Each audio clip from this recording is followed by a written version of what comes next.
Bismillahirrahmanirrahim. Assalamualaikum warahmatullahi wabarakatuh.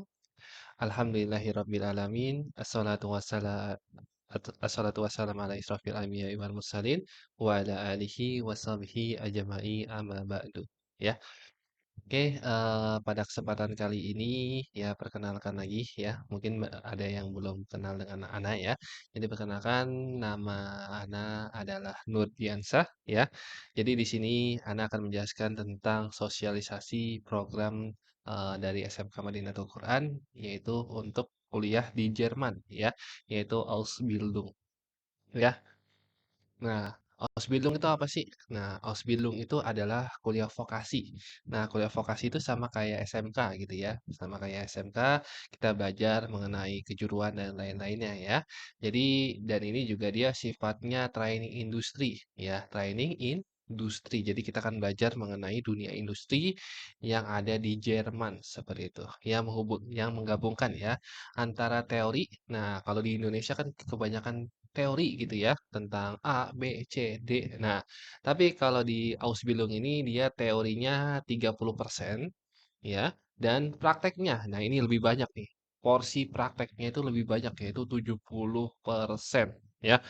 Jadi nanti di tempat kuliahnya itu akan ibaratnya labnya itu dia banyak sekali dan alat-alatnya itu dia ini mumpuni gitu ya. Alat-alatnya itu dia banyak sekali ya.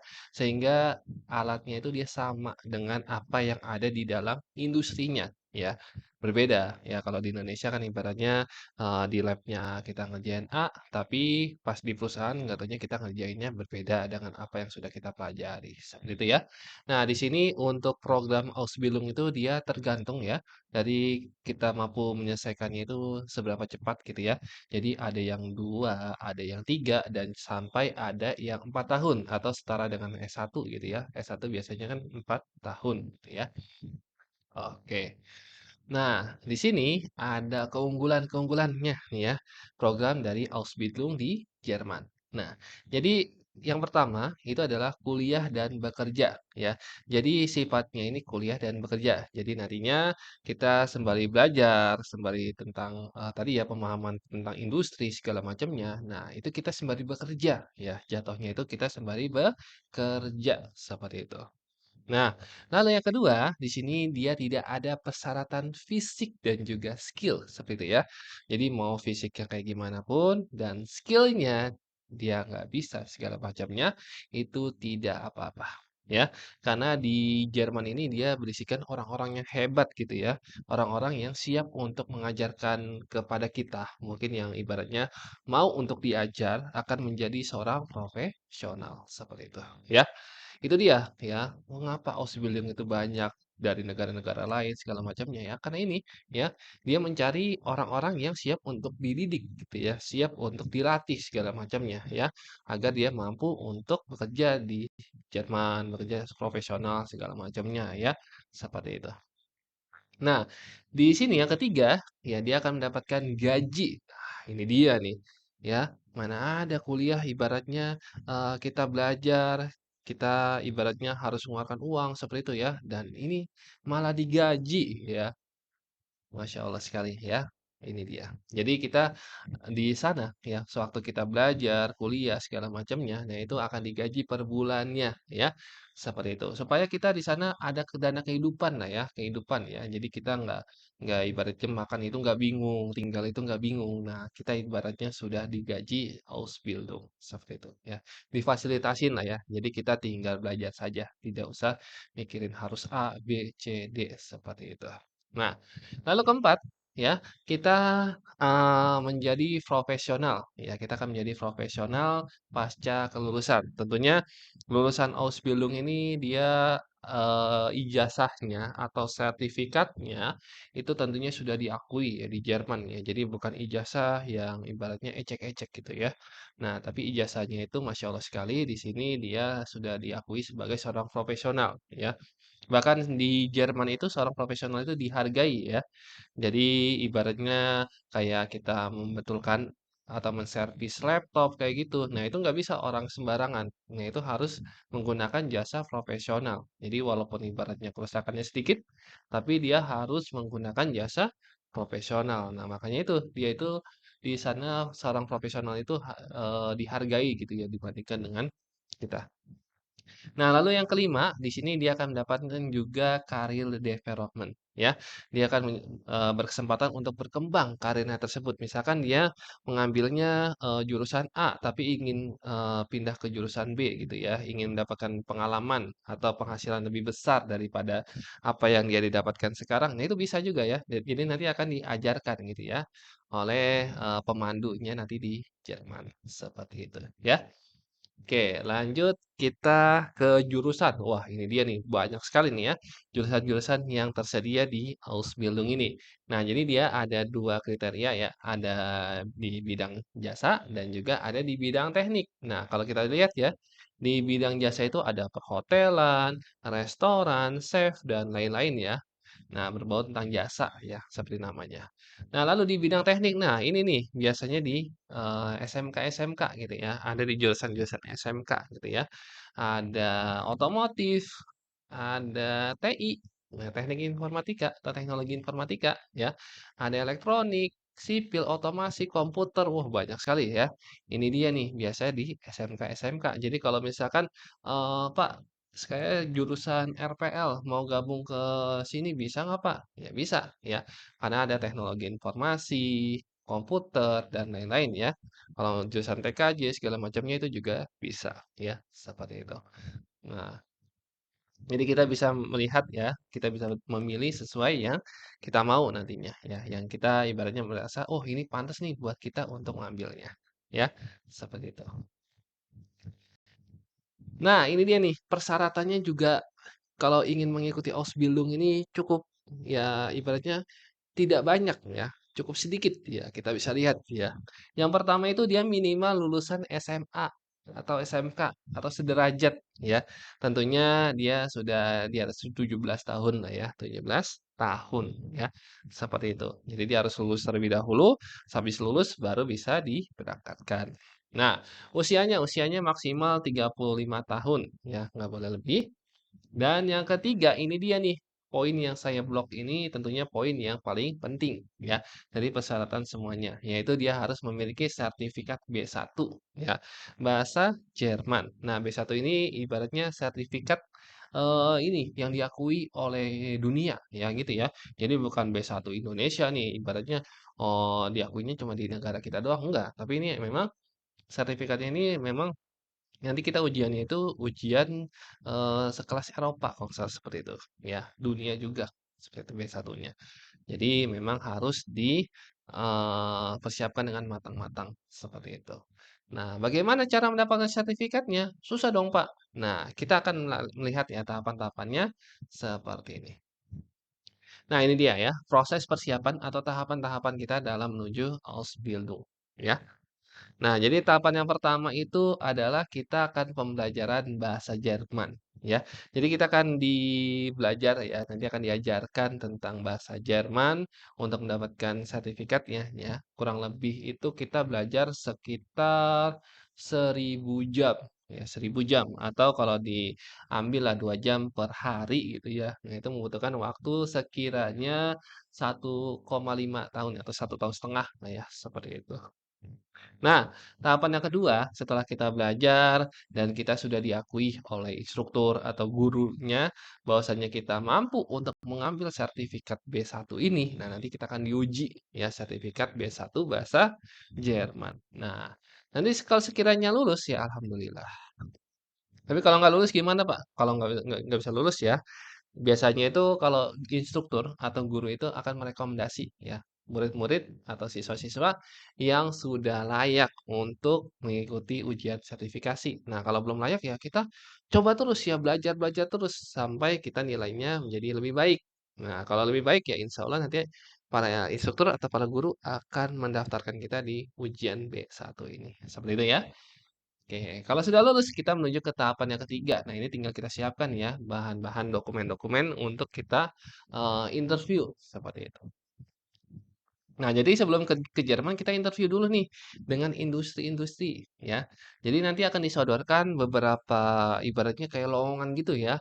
Oh ini industri A membutuhkan tenaga teknologi informasi, membutuhkan komputer, membutuhkan elektronik, membutuhkan tadi perhotelan dan lain-lain. Nah, seperti itu ya. Jadi industrinya yang menawarkan kepada kita ya. Nah, ini ayo belajar ke kita yuk, ayo masuk ke kita yuk. Nah, jadi industrinya yang menawarkan ya. Jadi nanti di interview terlebih dahulu ya, seperti itu. Nah, di sini sih ibaratnya kita jangan terlalu over pede ya, karena ada kejadian di beberapa tahun lalu ya, ada siswa yang over pede ya, karena dia jurusannya elektronik, ya elektronika, dan dia ibaratnya tahu tentang elektronika. Nah, sewaktu di interview ya, ditanya itu hal-hal yang dasar terlebih dahulu ya, dasar terlebih dahulu seperti apa sih hukum Ohm gitu ya. Nah, dia pun ibaratnya nggak bisa jawab. Nah, beda ya. Interview di Indonesia dengan interview di Jerman itu beda. Kalau misalkan kita udah nggak bisa jawab, ya otomatis interview tersebut akan gagal. Seperti itu ya, langsung gagal. Seperti itu. Nah, maka dari itu kita jangan sampai over pede. Ya, jangan sampai, oh saya ingin nih informatika nih. Nah, jangan terlalu, kita harus yakin ya 100% yakin bahwasannya kita bisa. Seperti itu ya. Nah, kita harus belajar-belajar lagi segala macamnya. Nah, bagaimana interviewnya nanti kita bisa bertanya kepada guru-guru, instruktur yang ada gitu. Untuk kita biar bisa lulus gitu tips dan triknya gimana sih? Nah, seperti itu ya. Nah, ada juga kejadian ya, dia itu mengambil pemasaran gitu ya. Nah, tentang pemasaran. Nah, ketika ditanya, "Kamu ada basic apa selama di Indonesia?" Gitu ya.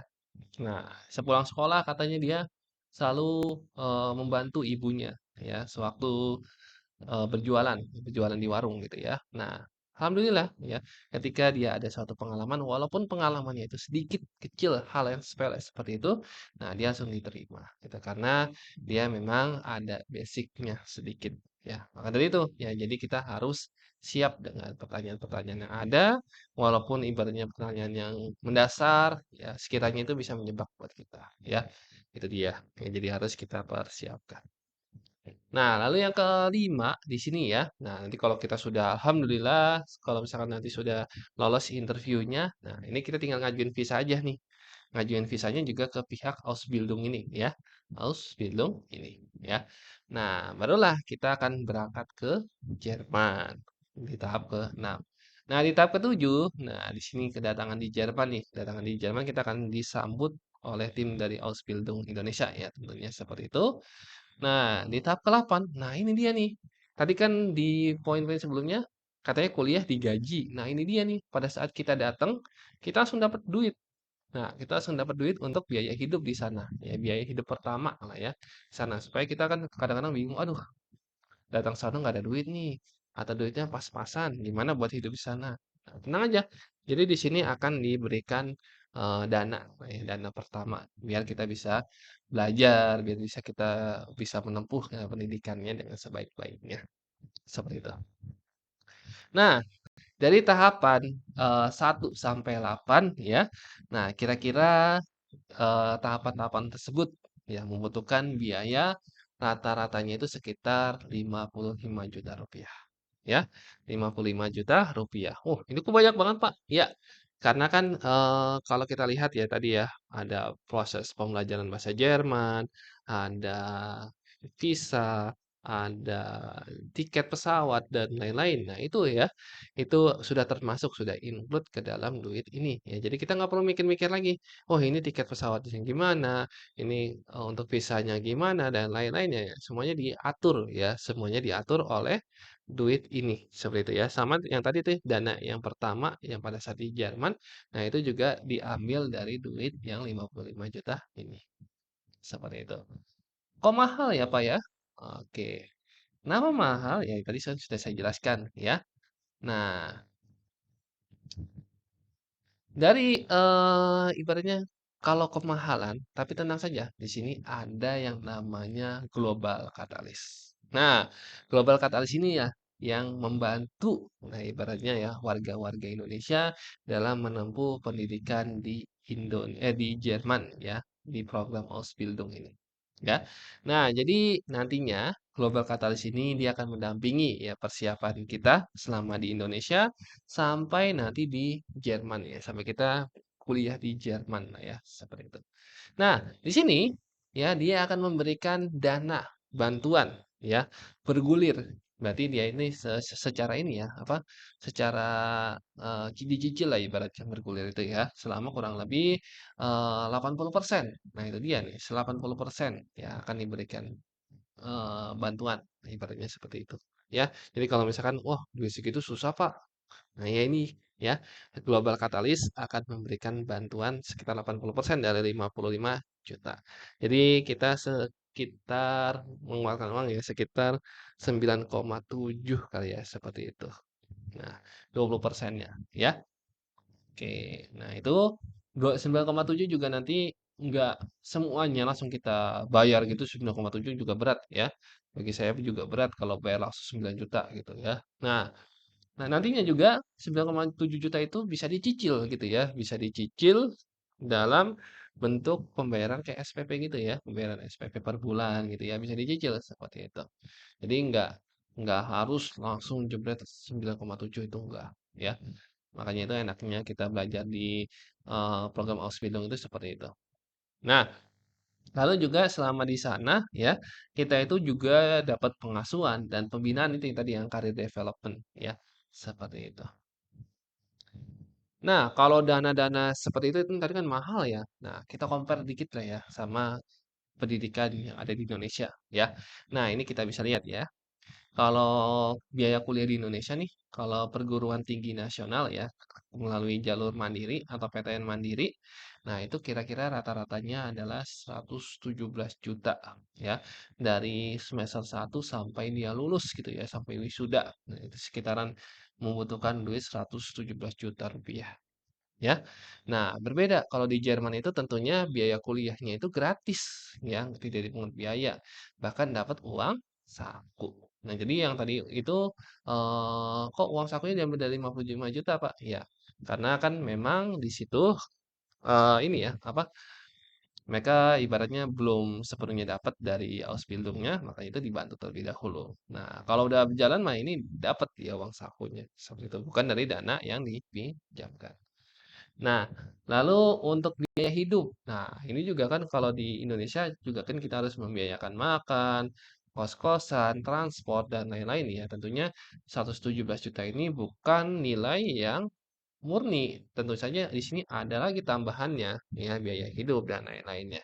Nah, kalau di Jerman biaya hidupnya itu kita bisa dapat dari uang saku yang tadi yang sudah ada dapat digaji yaitu dia dan juga bisa kerja part-time tentu saja ya. Makanya tadi kan di Jerman ini kan banyak sekali ya lapangan pekerjaan. Nah, ini dia kita bisa dapat duit banyak menggunakan kerja part-time ya. Seperti itu. Nah, di sini kalau di Indonesia itu kuliahnya ibaratnya kita belajar A, belajar B, belajar C, tapi sewaktu di industri, ya. Nah, sewaktu di perusahaan, tapi kerjainnya nggak sesuai dengan apa yang kita pelajari. Biasanya kan seperti itu, ya. Biasanya, ya.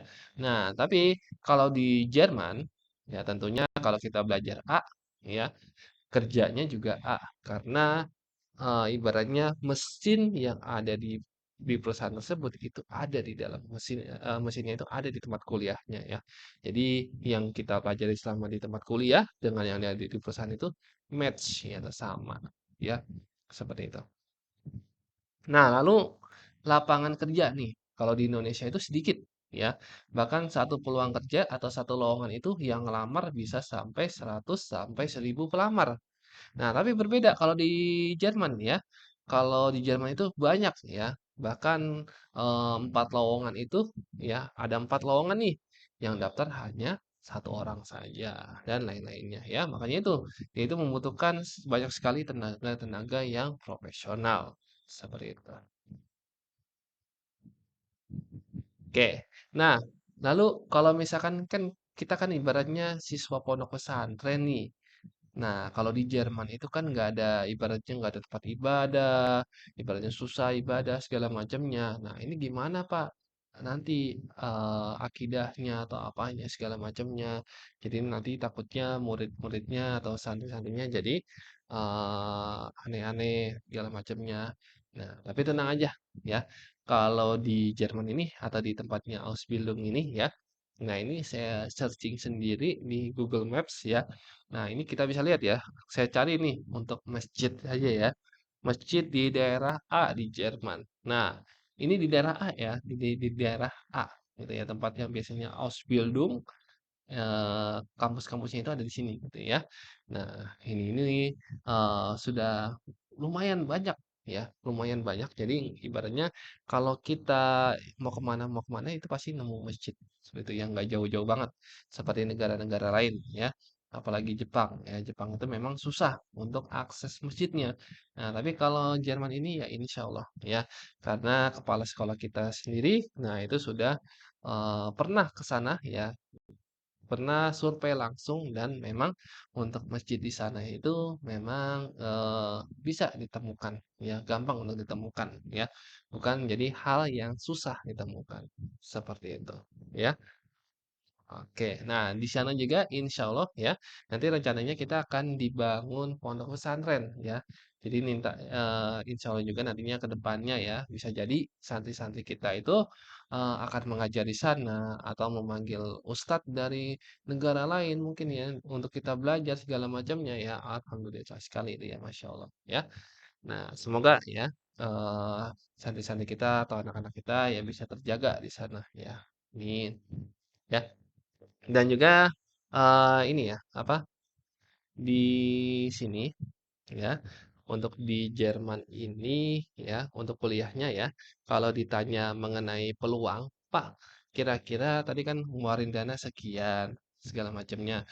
Nah, peluangnya ke Jerman itu kira-kira berapa persen?" Nah, kalau misalnya ada pertanyaan seperti itu, kira-kira berapa persen sih anak saya itu kalau ngikut program ini bisa ke Jerman? Nah, jadi semua siswa itu mempunyai persenan yang sama, ya. Kalau misalnya ditanya persenan, ya. Jadi memang kalau misalkan eh, apakah kita bisa kerjaan apa enggak untuk siswa-siswanya, nah itu tergantung kepada siswanya masing-masing, ya. Apakah siswa tersebut mampu mengikuti proses pembelajaran yang tadi itu minimal kan B1 gitu ya. Nah, minimal B1 aja. Nanti kalau misalkan B1-nya dia sudah paham, sudah bisa, nah nanti kita tinggal ikut aja, tinggal ikut prosedurnya aja. Seperti itu. Nah, ya semakin cepat kita mendapatkan ijazah atau sertifikat B1, nah maka semakin cepat juga ya kita berangkat ke Jerman. Ya, seperti itu. Jadi, ya minimal kita dapat B1 terlebih dahulu, nanti kalau sudah B1 baru kita bisa berangkat ya. Kalau ditanya banyak apa yang berangkat ke Jerman? Tentu saja ya, banyak sekali ya. Banyak sekali ya. Kalau misalkan ditanya ya ada dari Bogor ada ya, dari Solo ada ya.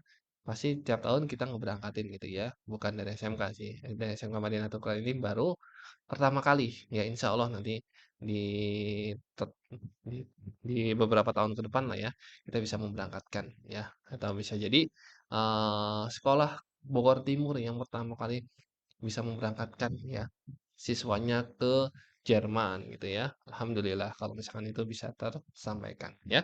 Dan kalau misalkan ada pertanyaan lagi, misalkan contoh, Pak, ketika eh, anak saya lulus di dalam program Ausbildung, nah itu ijazahnya itu kalau di Indonesia setara apa? Oke, kalau misalkan setara, sebenarnya eh, setara D3 gitu ya. Oh D3 Pak, ya karena ini semacam kayak politeknik gitu ya. Nah tapi memang antara D3 dengan sertifikat atau ijazah dari Ausbildung ini sebenarnya tidak setara ya. Karena ya memang memang apa tuh berbeda jauh banget gitu ya, berbeda jauh sekali untuk program Ausbildung dengan ijazah D3 ini.